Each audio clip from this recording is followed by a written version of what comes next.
അപ്പം തേങ്ങയില്ലാത്ത കറി വെച്ചത് കണ്ടില്ലേ? ഇതുപോലെ ആയിരിക്കണം കേട്ടോ. നല്ല ടേസ്റ്റാണ്. ഇതുപോലെയൊക്കെ ചേർത്തിയാൽ തന്നെ കറി നന്നാവുള്ളൂ.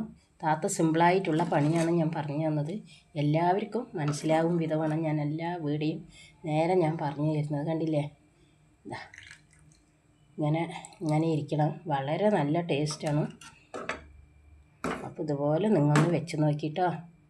എന്നിട്ട് നിങ്ങൾ കമൻറ്റ് ചെയ്യണേ. കമൻറ്റ്, സബ്സ്ക്രൈബ്, ലൈക്കൊക്കെ ചെയ്ത് പറഞ്ഞേ. എന്നാൽ ശരി. ഞാൻ താളിച്ചെല്ലാം പാകമാക്കിയിട്ടുണ്ട്. മുളക് പൊടി കുറച്ച്, മല്ലിപ്പൊടി കുറച്ച് എല്ലാം ഇട്ട് ഒന്ന് ലേശം എണ്ണ ഒഴിച്ചുകൊണ്ട് ഒന്ന് നന്നായി മല്ലി ഒന്ന് മണം വരണേ. മല്ലിപ്പൊടി അതിലിട്ടിട്ട് ഒരു മണം വരണേ.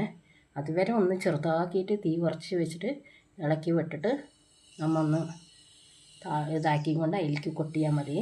വളരെ ടേസ്റ്റാണ്. ഇതുപോലെ ഒന്ന് ചെയ്ത് നോക്കണേ.